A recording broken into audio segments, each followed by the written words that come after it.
السلام عليكم ورحمة الله وبركاته. ازيكم عاملين ايه؟ يا رب تكونوا جميعا بخير. احنا دلوقتي طبعا في تركيا، بالاخص في مدينة اسطنبول، واحنا دلوقتي في حديقة من اكبر الحدائق العامة الموجودة في اسطنبول. الحديقة اسمها اميرجان بارك. الحديقة طبعا تعتبر من اكبر الحدائق الموجودة هنا في اسطنبول، مساحتها حوالي 117 فدان. وطبعا المساحة الكبيرة دي 117 فدان، فتعتبر من أكبر المتنزهات العامة هنا في اسطنبول أو الحدائق العامة. طبعا دي حديقة عامة يعني فور فري، دخول مجانا. بتضم طبعا العديد من الأشجار والنباتات والأزهار. من أشهر الأزهار اللي بتطلع هنا الزهرة اللي أنا بصورها دي، واللي منتشرة في جميع أنحاء الحديقة، دي اسمها زهرة التوليب.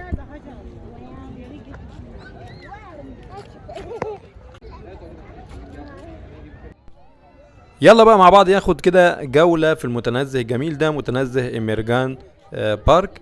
هنا طبعا في بالاضافة لزهرة التوليب اللي قلت لكم عليها، في انواع من الاشجار النادرة زي شجرة الصنوبر. لكن المكان هنا بيشتهر اكتر حاجة بزهرة التوليب بجميع الوانها واشكالها. طبعا دي زهرة جميلة جدا. الزهرة ديت بتطلع في فصول معينة من السنة. في الخريف بيزرعوها، بتطلع في الربيع وما بتقعدش كتير فبتموت يعني بسرعة، حوالي شهر تقريبا، وبعد كده بتبتدي ان هي تدبل.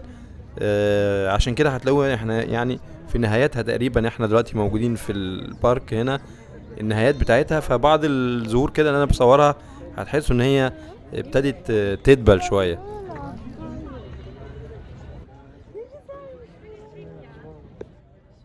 بما ان الزهرة دي طبعا من اكتر الزهور المنتشرة هنا في الحديقة، وطبعا بيتعمل لها فيستيفال، بتعمل لها احتفال في اخر كل ابريل في الحديقة ديت.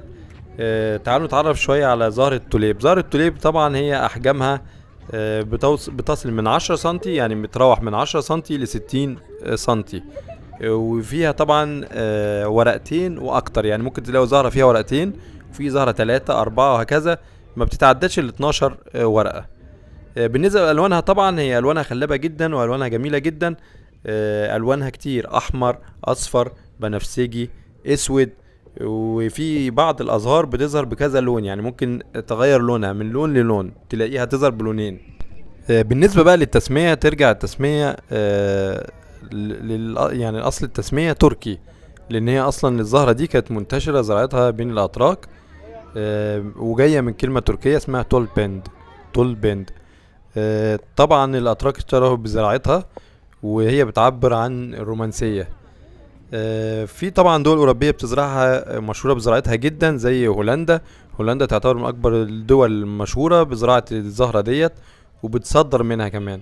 بس الموضوع طبعا ما يقتصرش على هولندا فقط.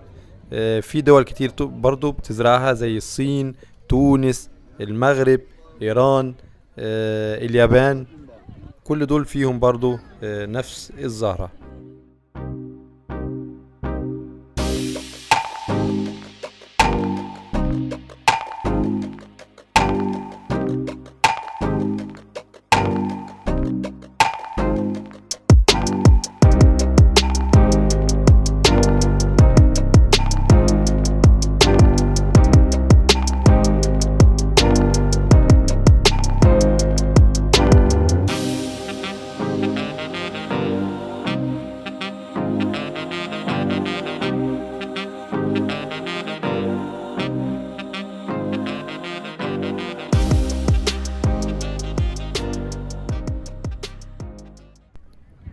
طبعا مكملين مع حضراتكم جولتنا في المتنزه. لو وصلت معايا لغايه هنا في الفيديو بقى، ان شاء الله الفيديو عجبك، فما تبخلش علينا بالسبسكرايب واللايك والشير.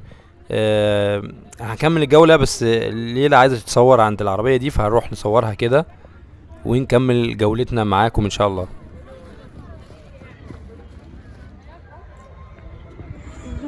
قولي باي باي. انتقلنا معاكم دلوقتي للمنطقه اللي فيها الالعاب الترفيهيه للاطفال. طبعا الالعاب الترفيهيه للاطفال منتشره في كذا حته في الحديقه. الحته اللي احنا فيها دي فيها حوالي 7 العاب ترفيهيه. قدامكم مالك اهو اللي متشعلق اهو، والليله مستنيه دورها تعدي وراه. هنا حوالي فيه 7 العاب. هصور لكم كل الالعاب ديت الموجوده هنا. وممتعه طبعا للاطفال ومسليه.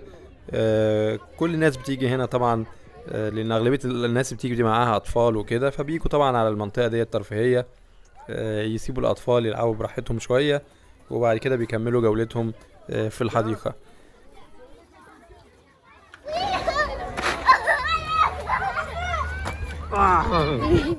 طلعت في حته عاليه شويه يعني عشان خاطر اقدر اصور لكم الالعاب الموجوده. هي دي الالعاب الموجوده. طبعا عددها هنا مش كبير، بس هم يعني متوزعين في كذا حته في المتنزه. بيبقى فيهم ضغط طبعا، فاحنا بنقف ونستنى دور او ما حد ينزل على طول. بطلع العيال يقعدوا على مثلا المرجيحه او كده عشان خاطر يلفوا على الالعاب ديت. طبعا اللي بيجي هنا اكيد بيبقى معاه اطفال وكده، لان ده متنزه يعني. فالحاجات دي بتبقى لذيذه جدا ومسليه للاطفال، ومش هتحتار يعني بالنسبه لانشطه للاطفال. كلها طبعا العاب اللي هي اللي احنا عارفينها البسيطه، بس مسليه جدا وهتعجب الاطفال لاي اعمار. زي ما انتم شايفين، اعمار صغيره، اعمار متوسطه، اعمار كبيره. الموضوع صعب طبعا، اتفرهدت خالص، بس مش مشكله، خليهم ينبسطوا. دي كده تقريبا اخر لعبه، هم لفوا على جميع الالعاب، فدي ان شاء الله كده اخر لعبه، وبعد كده هنبقى ننتقل على مكان تاني. هم طبعا مش عايزين يمشوا من هنا، بس لازم نكمل معاكم جولتنا.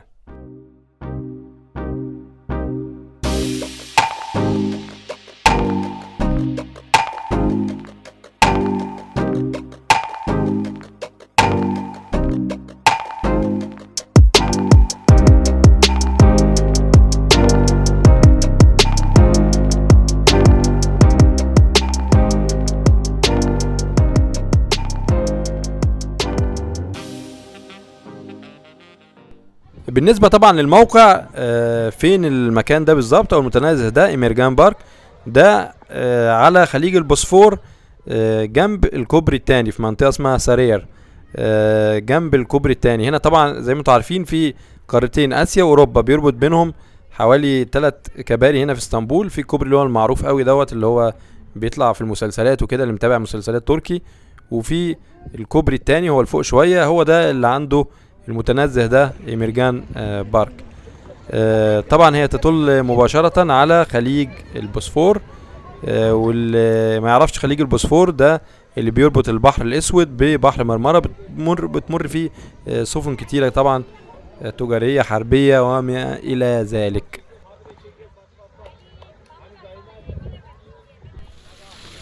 المكان هنا طبعا في المتنزه فيه العديد من الشلالات زي ما انتم شايفين كده معايا هنا. الشلالات، برك صناعية، وفي كمان عدد من النوافير، وفي طبعا خضرة في كل حتة. تقدر تاخد ملاية بكل بساطة، تفرشها، تقعد حواليك المية والخضرة، او تقعد في القعدات اللي عاملاها ادارة الحديقة نفسها. اوريها لكم دلوقتي حالا. هي دي القعدات، قعدات بسيطة جدا، اللي معاه اكل، معاه شرب، معاه شاي. بيقعد في المتنزه زي ما انتم شايفين كده، وياكل يشرب ويستمتع.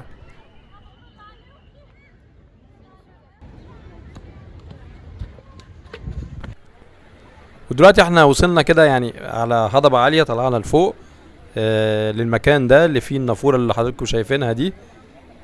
طبعا هي دلوقتي مش شغالة بكل طاقتها، يعني بيبقى فيها اكتر من نافورة شغالة. الناس بتيجي هنا طبعا تلتقط صور تذكارية في المكان دوت. وده يعتبر كده يعني اعلى مكان في المتنزه. انا عايز اصور دلوقتي امينة، احاول اوصل لامينة بس اصورها، هي مش عايزة تتصور خالص.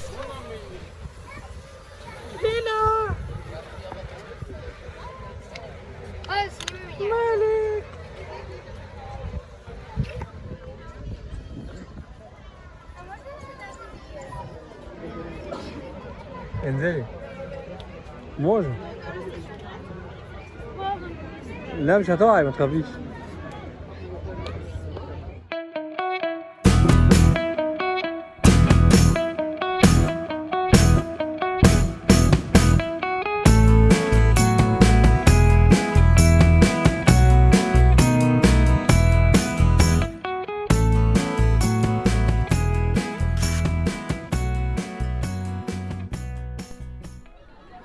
وصلنا الى هذه اللعبة العملاقة الجبارة، مش عارف اسمها ايه، زحليقة في الاخر، وبيتسلقوا كده العيال، كل اطفال المتنزه كله والحديقة هنا. فطبعا كمية اطفال كبيرة زي ما انتم شايفين. استنى دور بقى براحتك، تقعد ممكن تنام لغاية ما يجي دورك، بس لابد منها. احنا طبعا دلوقتي هم خلاص طلعوا المفروض، وانا مستنيهم اهو. دلوقتي هنشوف ان شاء الله مالك ينزل لنا بالسلامة، وبعد كده خلاص هنمشي مع بعض بقى لاخر جولتنا في المتنزه. اخيرا وصل الحمد لله. احنا خلاص كده تقريبا في نهاية جولتنا، هنتمشى شوية لحد ما نخرج من المكان. انا عايز بس اوريكم في بحيرة جميلة جدا، بحيرة البط.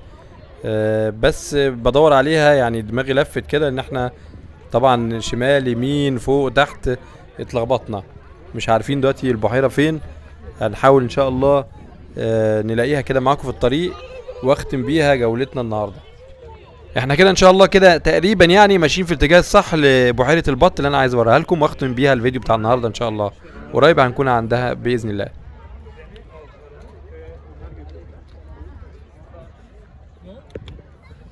احنا كده وصلنا عند بحيرة البط، طبعا بحيرة جميلة جدا، واكبر بحيرة موجودة هنا في المتنزه، وفيها عدد كبير من البط. بكده يبقى وصلنا لنهاية الفيديو بتاعنا النهاردة. نرجو ان يكون الفيديو عجبكم، وانتظرونا ان شاء الله في الفيديوهات المقبلة. مع السلامة.